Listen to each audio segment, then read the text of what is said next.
It's Monday night, and you know what that means. Time to watch another really bad pro wrestling show called Raw.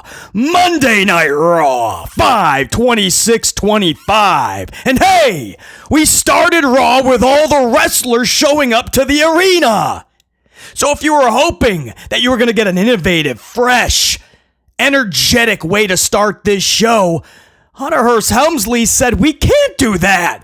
You know we have to start every show off showing the wrestler showing up to work. You know we have to start that way. I can't possibly break away from the redundancy that I've created every Monday and Friday night. So there's Balor and McDonald's giggling with their luggage. There's Sami Zayn arriving in the parking lot, signing autographs and taking pictures. Jason Uso doing his little stupid dance because he's just so cool. Sorry, folks, we couldn't give you pyro because we had to show you the wrestlers showing up. Every show, every week, we have to show you everyone showing up for work. Otherwise, we give you an innovative, fresh, fun start to every show. But we can't be bothered to break away from the redundancy. So every Monday and every Friday, you will watch the wrestlers show up to work with some lame-ass music in the background.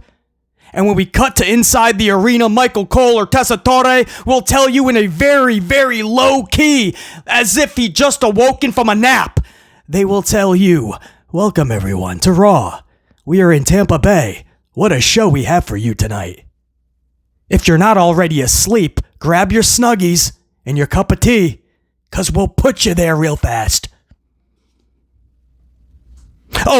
And then we go to Seth Rollins' group for an in-ring promo to really kick the show off, right? WWE Logic. We want to present this group as heels, so it'd be best if we keep Seth's sing-along theme. Makes zero sense, right? Exactly. That's why we call it WWE Logic. At least, put some care and effort into the presentation. At least change his music. It's simple. The Cena thing you can get away with, because it can fit the character. You deserve nothing. Therefore, you get no new music. You don't get a character change. You will still get the jorts. But with Seth Rollins in this new faction, can't you just at least give him new music? Nothing. They cannot be bothered to do anything if it involves actually having to do work. No new theme. We're just, everybody's singing along. It makes zero, the crowd couldn't give two shits, or they're just as, and this is sad because this is what WWE depends on, that the audience is not going to ask questions or be just as dumb as they are. So the crowd starts singing along, and then they start telling Seth to fuck off. Then they start telling Seth that he's sold out. That was a chant. To which even Rollins had to stop and go, huh? That's a weird one. To who? He literally said that, huh? To who? Myself? Because it made no sense. Even BC was like that. What a weird... Now we're just chanting shit to make noise. You sold out? What are you talking about? Even if it was Paul Heyman that was the architect behind all this, it wouldn't be selling out. We're starting to say words and use phrases that these audiences don't even know what they're speaking. They're just chanting stupid shit that they heard in the past. Clearly, Rollins is the architect. Think about it, of all this. So who's he selling out to? Basically, one hand washes the other. WWE's creative, and I'll put that in air quotes, is non-stop distributing content that makes no sense. Stories that make no sense, characters that make no sense, and the audience that's showing up is ready to chant anything and everything that makes no sense. So the show doesn't make sense, the crowd isn't making any sense, they cancel one another out, they're two peas in a pod and the wheel goes round and round. Helmsley hears noise, he thinks he's doing a great job, he gives you more nonsensical content. The crowd is already desensitized, so they're like, yeah, no, Yeah! Boo! We love you! Fuck off! To the same person in 30 seconds.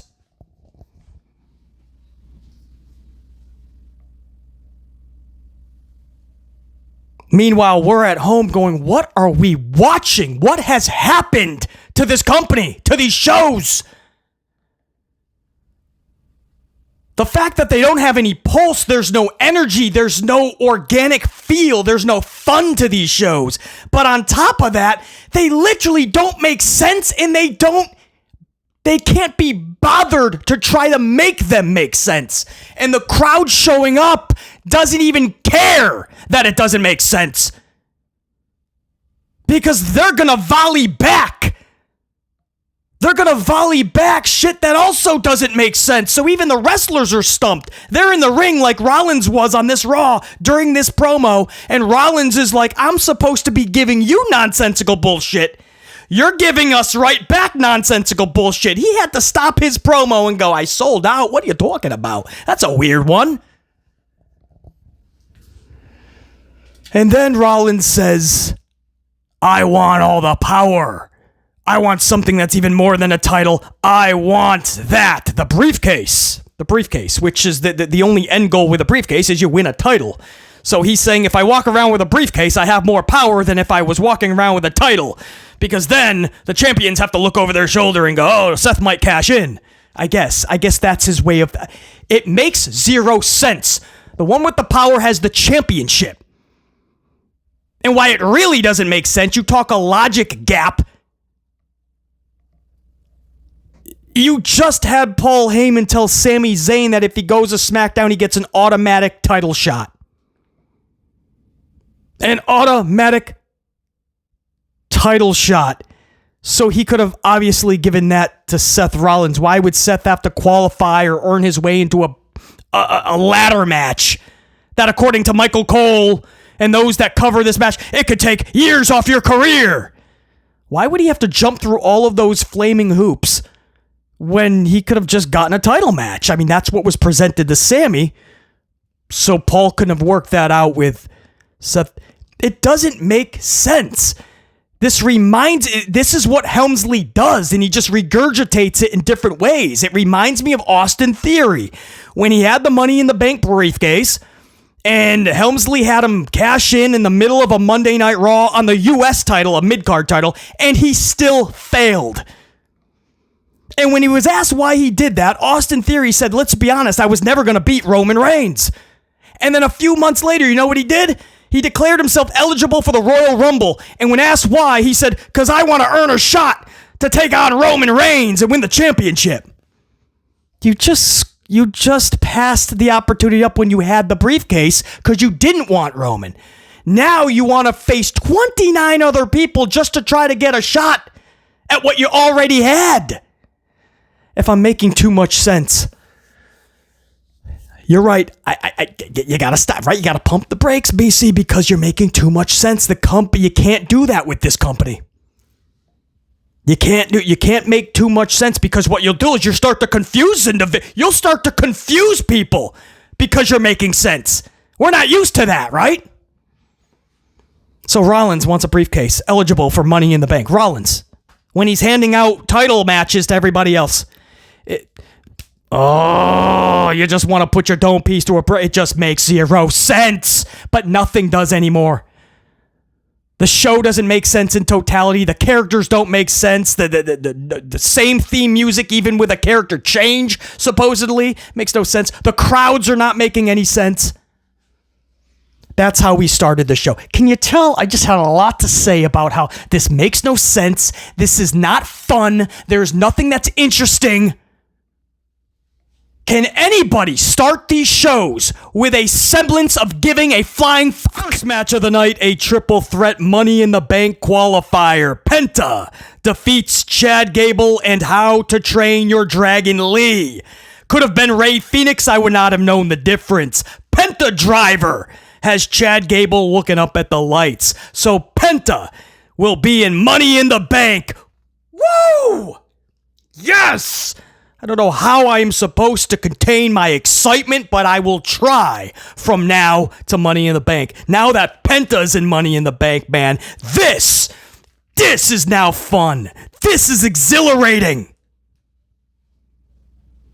Moving on, everyone is excited that Liv Morgan returned in a backstage segment, would later set up a matchup with Kairi Sane. Everybody's all excited. Liv Morgan's back. Liv Morgan returned. What are we talking about? She was gone for like 2 weeks. Settle down. Everybody calm down. Deep breath. Count to 10. Go outside, get some fresh air. Relax. She's been gone for a couple of weeks. That constitutes as a return? Damn. It's always good to see Liv Morgan, but damn. Wrestling world's going bananas because Liv Morgan returned. I had to think, wait, return from what? She went to film a movie for a couple of weeks.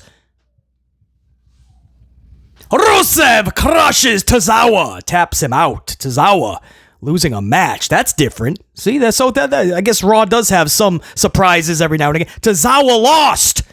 He never loses, right? Right? Tozawa? No. They're treating Tozawa like a jobber? No way. Rusev would not release the hold after the match, so this brought out Sheamus. Sheamus steps up to Rusev. Rusev walks away. Oh, yay.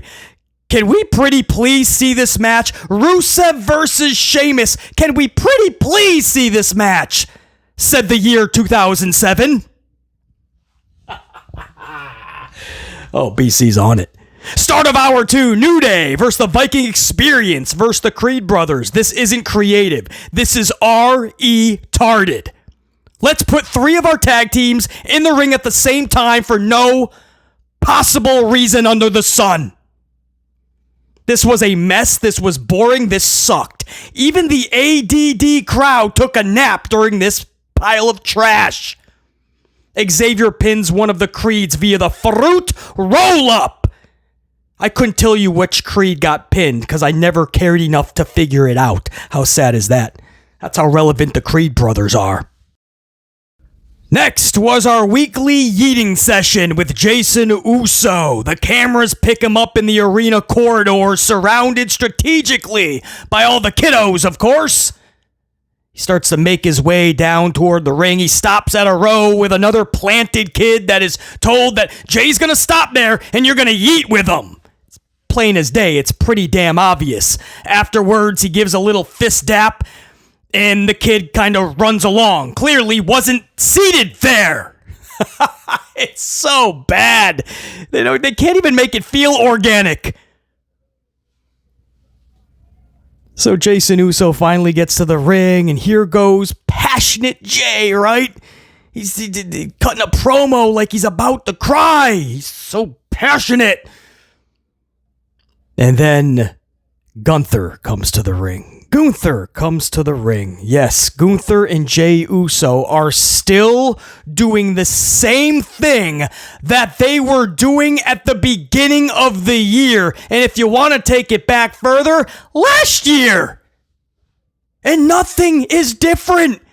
Jason Uso is continuing to cut the same promo while Gunther looks at him. And there's different stages of how Gunther looks at Jey Uso when he's cutting his promos. And Gunther is looking at him almost like he doesn't know if he should feel sorry for Jey Uso, or it's like a look like does he have to take a shit?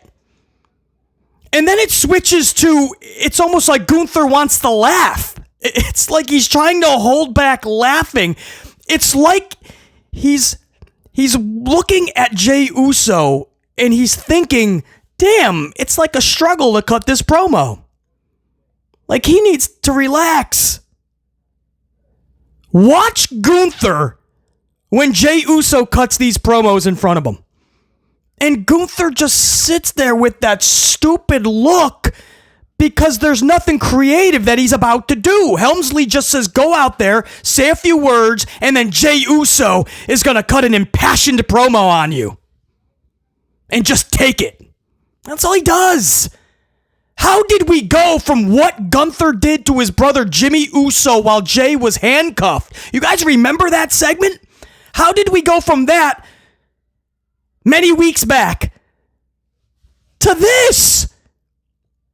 Don't you usually progress in a storyline? Wouldn't you think that at WrestleMania, when this dude tapped out to his own move, that would be it? Gunther would go his way, Jay would go his way. Here we are, and we're getting the same damn feud, and I put that in quotes. We're getting the same damn match. After Jey Uso does this stupid, nonsensical tag match with John Cena, Logan Paul, and Cody Rhodes, then he's going into the same match we've already seen 26 times. Another Gunther match. I can't believe it. And there's honestly fans, I'll use that in quotes again.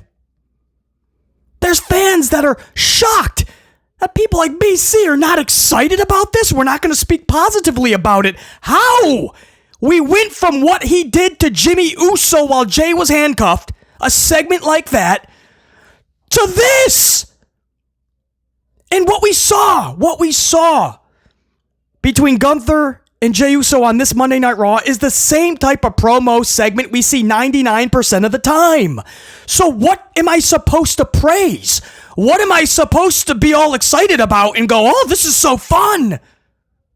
What? I'm just being the most truthful with you in saying this is bad. This sucks. This is lazy. It's the opposite of fun. And boring wouldn't even do it justice. Jason Uso says, I'm going to make you tap out again to end the promo. Of course, with his, I'm going to make you tap out 4 letters, 1 word, yeet. And all BC is thinking is, wow, am I going to throw a parade when he drops that title? When Jey Uso loses that title, I'm throwing a parade. I don't care how, when, where. I'm getting little party hats with little streamers. I'll cut up some paper and chuck it in the air like some confetti. I'm throwing a parade. Because I can't do this fucking yeet shit anymore. I cannot do this Jason Uso gimmick anymore. Usos were easily, hands down, my favorite tag team. No question about it. These singles runs with Big Jim. Big Jim. That's what we're calling Jimmy. Big Jim. And Yeet Master Jey Uso. When he was coming through the sections, did you hear Pat McAfee? Michael, do you have your Yeet suit on? And Cole says, I got my Yeet suit on. That's how corny we're getting. I mean, this is so cringe to levels it makes your eye twitch. Next, Kairi Sane versus Liv Morgan. I love these gals. I do. This was a mess. It was not via lack of effort, believe you me. It was just a mess. It didn't click at all. Kairi has just been off the last several matches she has had, and I'm talking about before injury as well. So maybe that threw some stuff off too. Liv Morgan's been off for a few weeks. It wasn't meshing, man. The finish of this was, there was a sequence where they were just flopping over one another because it was just one botch after it and they couldn't get it back on track. So Kairi just ends up laying on top of Liv and the ref just like starts counting. And Michael Cole goes, kind of an odd sequence there, but Liv made the best of it or something. And I'm thinking, yeah, Michael Cole, it's an odd sequence because it's called botches. Many botches, Michael. And they couldn't get it back on track. Roxanne Perez comes out of nowhere, tries to help Liv, I guess, but Raquel Rodriguez comes over and she's like, you don't touch Liv, you don't help her. We don't need your help. And Roxanne's like, what are you doing, man? I'm here for you guys. Meanwhile, in the ring, Kairi Sane delivers one of the worst looking fruit roll-ups I've possibly ever... And it's a fruit roll-up. You can't really botch that. Not only can I not stand that finish, but at least I can say you can't perform it wrong, right? Kairi awkwardly rolls up Liv. Liv looks like she's just like ordering a martini on vacation while she's getting pinned. Because Liv knows if I accidentally sneeze, I'm going to kick out of this. So she is almost motionless, and the ref counts 3. Kairi beats Liv Morgan with a simplistic, weird... It came off of a Oblivion reversal. So Liv went for the Oblivion, and Kairi just kind of turned. Didn't even move, just kind of turned. So Liv still went through the ropes as if she was about to deliver Oblivion, and then she went into a roll-up. So Liv wasn't knocked out or anything. It was little Kairi. Little Kairi is holding Liv. I'm not saying Liv's the biggest or strongest individual, but I think Kairi's even smaller, isn't she? This was just so... It was sad that I like Kairi, you know that, and I think Liv Morgan is someone who improves every show she does. Every match she has, I feel that Liv Morgan improves. So it pains me to say this, but this was just a mess. It was obviously a consolation prize to Kairi. After the Zoe injury last week, Kairi's got to eat an L, and this was a way to get Kairi a W back, because she just got back herself. And she had to take one for the team last week. So it's a consolation prize. But this is what I mean. When you don't put an ounce of creative into it, and you just get lazy, and you throw Roxanne out there in a weird way, and you just have a simplistic roll-up, you're not accounting for things that are going wrong, or the crowd not caring, or it's not making sense, or the vibe, right? You got to read the room. And if you have some botches like we did at the finish, the roll-up is going to look even worse. These are things that have to be thought out ahead of time, man. You have to have your ducks in a row, give us a creative situation, a creative finish, and a creative outcome. A cliffhanger that everybody is, you can't wait to see what happens next. I don't know, did this make you more into what Roxanne Perez is doing with Judgment Day? Everybody looked clueless. It looked like Kairi was even puzzled and shocked that she won the match. It was almost like there was an audible called somewhere. Referee Jess Carr is on the black box. She's trying to tell Kairi. Kairi's like, huh? It was so messy. Next was Lyra Valkyria and Becky Lynch, a back and forth promo. This was actually probably the best part of the night. Now, I know the bar was set so damn low with the previous hour and 45 minutes of this show. But yeah, you could say Becky Hogan all you want and boo Becky and you don't want to see Becky, but the truth is Becky is a really good heel character, man.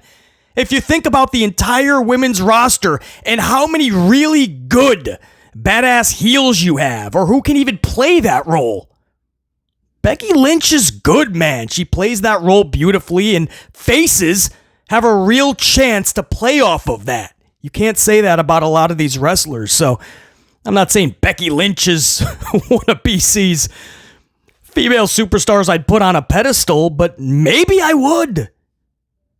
Becky's good. And on the flip side, Valkyria has a real chance, real potential to be a big face / star in this company, in pro wrestling. I really think that they may have gotten that right by putting this a little piece of the rocket on Valkyria out of nowhere in NXT, catapulting her to the main roster. Maybe they've gotten this one right. Helps that she's a cutie as well.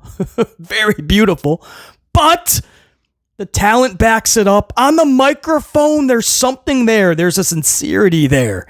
Did she go a little bit too long in this promo? Absolutely. She went a little too long on the history with Becky Lynch, and then she started talking about Becky's like a rat with cheese in front of her. Something about cheese. I don't know. BC loves cheese, so I'm like, what? Cheese?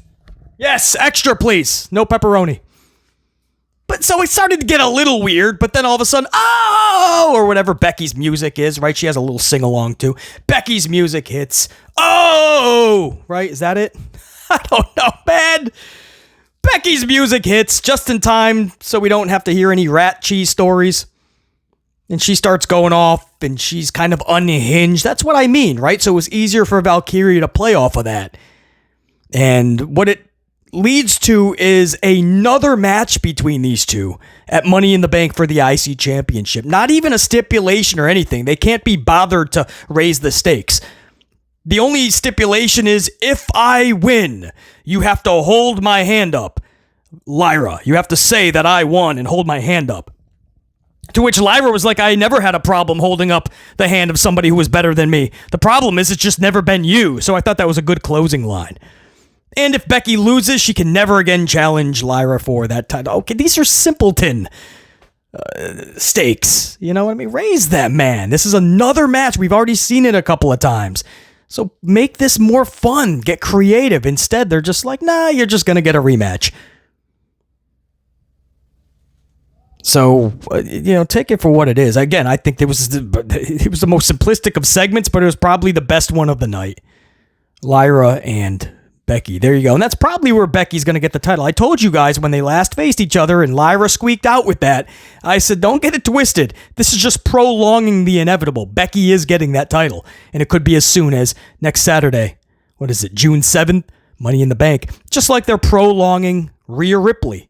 Just because she didn't get that at Mania and that title stayed on Asuka's shoulder. Trust me when I say that the plan's already been in the works. Rhea is getting that title back. They're just prolonging it because they know there'll be huge backlash if Rhea gets it right now. So, same thing with Becky. There was going to be huge backlash if Becky just comes back and automatically beats Lyra. So they're just prolonging it, trying to ease the tensions so the fans will be a little better when Rhea gets that title. A little better when Becky gets that title. And then came the main event. And when I say this company is so damn lazy, redundant, and formulaic, you can see and watch it in real time.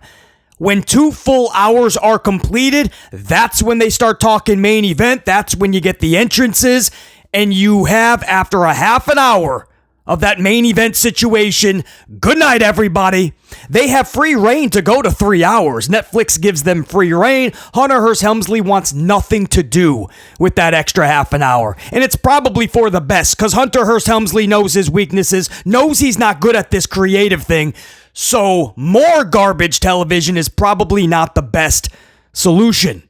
So maybe it's for the best. Netflix wants at least 2.5 hours. And Helmsley makes sure he doesn't go a minute over. But right at 2 hours, you start getting the whole... You can switch it up. That's the fun about being on Netflix. You don't have to deal with time constraints. Free reign, have fun, get creative. It's a chore for this company. It is a chore. They just want to get it done with, and it feels that way. They just want to get to the next town, to the next show, to the next PLE. Money, money, money, money, money. They don't want to give us anything in return. They don't want to spend one iota of care or effort. If it feels these shows are not fun, it's because it's clear they're not having fun. Nobody's having fun in that company. And the product, that's why it feels lifeless, soulless. It'll suck the energy out of you. So clearly, everyone watching at home or at the bar or at your friend's house, you're not having fun. You'd be lying. You didn't wait 2 hours to watch Finn Balor, Seth Rollins, and Sami Zayn in a triple threat to see who's going to go into a ladder match. Rollins, Zayn, Balor, and Breaker, Bronson, Uso, Dirty Mysterio, they're all out for the finish of this match. Everybody's out. Join in on the fun. Rollins stomps Balor for the W, so Finn Balor stay collecting L's. Finn Balor, the biggest botch in Balor's career was when he said he doesn't want the demon as a crutch. A crutch, it's what made you a superstar, because it's what made the company look at you as a superstar. We know you got talent. You got to be larger than life. Balor's not the biggest dudes, and just because you don't eat donuts. It's going to take more than that. That demon was a larger than life superstar.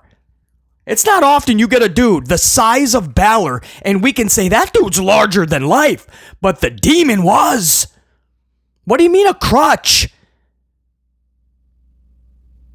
Because regular old Finn Balor, that's how Hunter Hearst Helmsley is going to see you. He's going to see you looking up at the lights. We're protecting Sami Zayn because eventually Zayn is getting the world championship, just so you know. You can already see the seeds planted, right? You saw Karrion Kross earlier in the night. Karrion Kross said, "Oh, Sami, you're never going to win the title." Like the bully character, you know? You're never going to win the title. They're really going to play this up. It's already becoming nauseating. Sami Zayn is never going to win the title. Everybody is saying, Sami, you'll never win the title. What the... You know how many wrestlers in that locker room have been there for years and haven't won a world title? But all of a sudden, everyone's going to pick on Sami? And the culminating moment is mid-Carter Sami Zayn. That's right, I got the balls to tell you the truth because nobody else will. Sami Zayn is a damn mid-Carter, bro, because that's how it feels.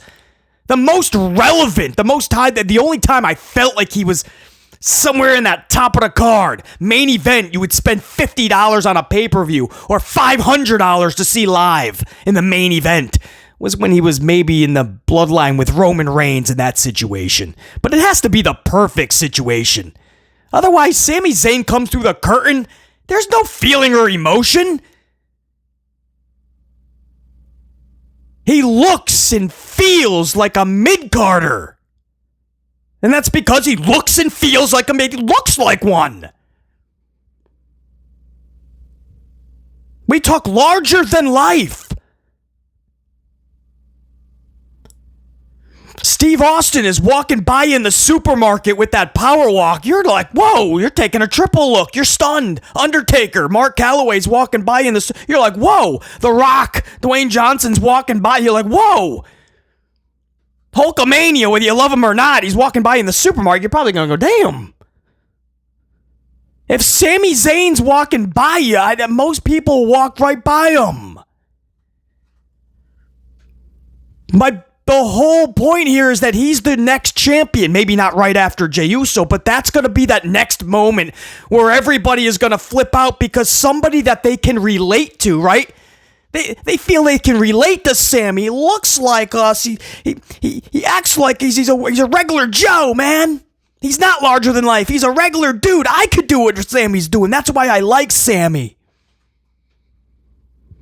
So mystery left right after Jason Uso in this whole Yeet thing, we'll be getting Samuel Zayn, the relatable everyday man. He's gonna conquer the quest, Rocky again. It's the Rocky story.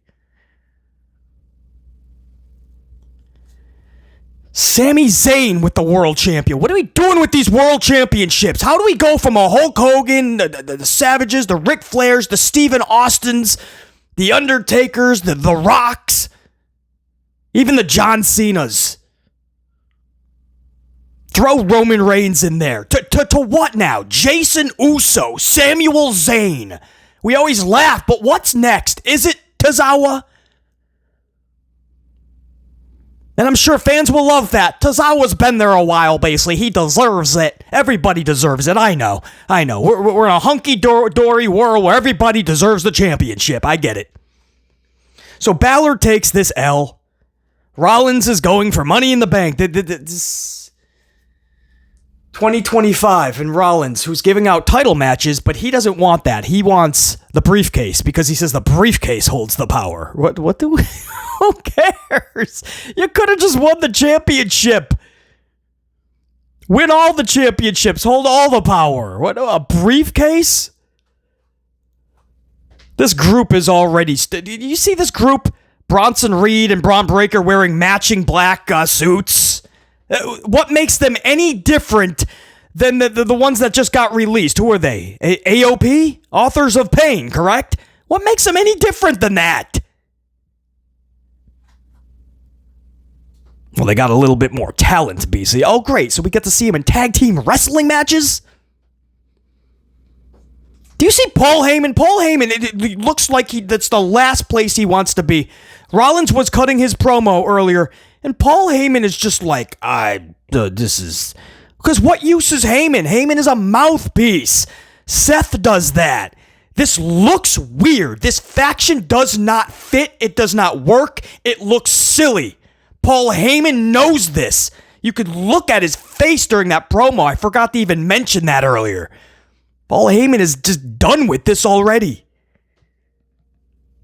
This is a shell of how you should be using Paul Heyman. Anyway, Rollins wins this match.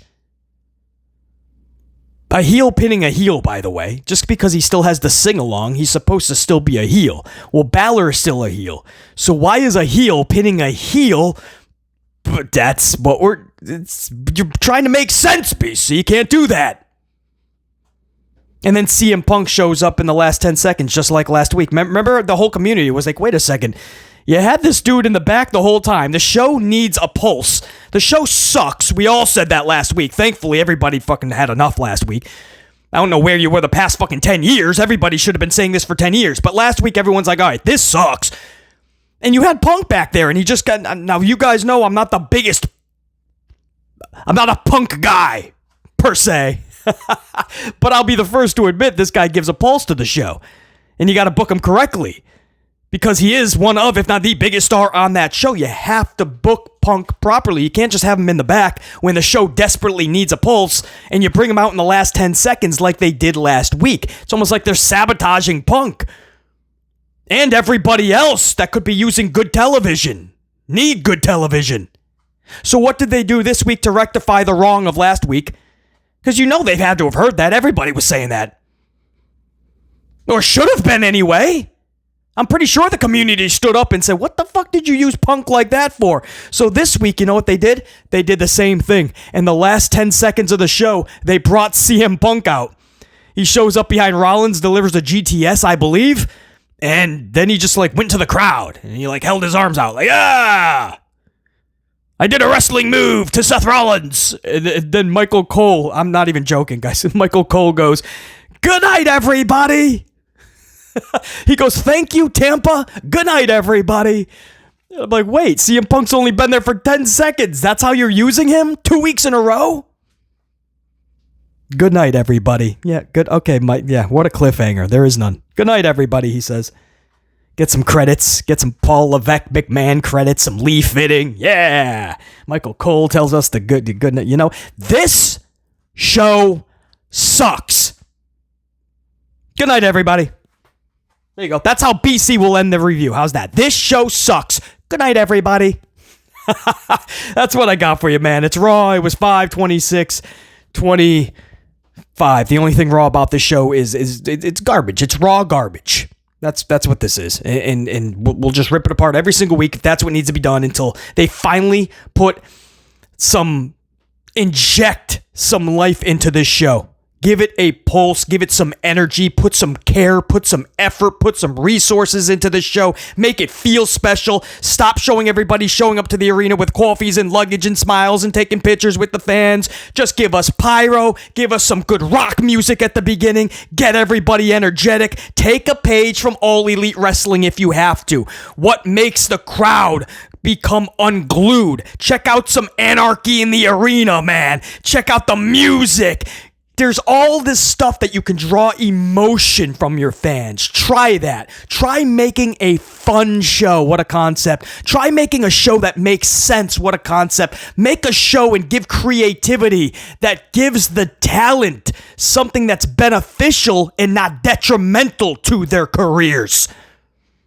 And maybe everybody benefits. That's probably asking way too much. BC. And the Raw review for 5/26/25. That is a wrap. 44. Dive. That's a wrap. Until next time, and there will be that next time. BC in the unit. We're saying check you.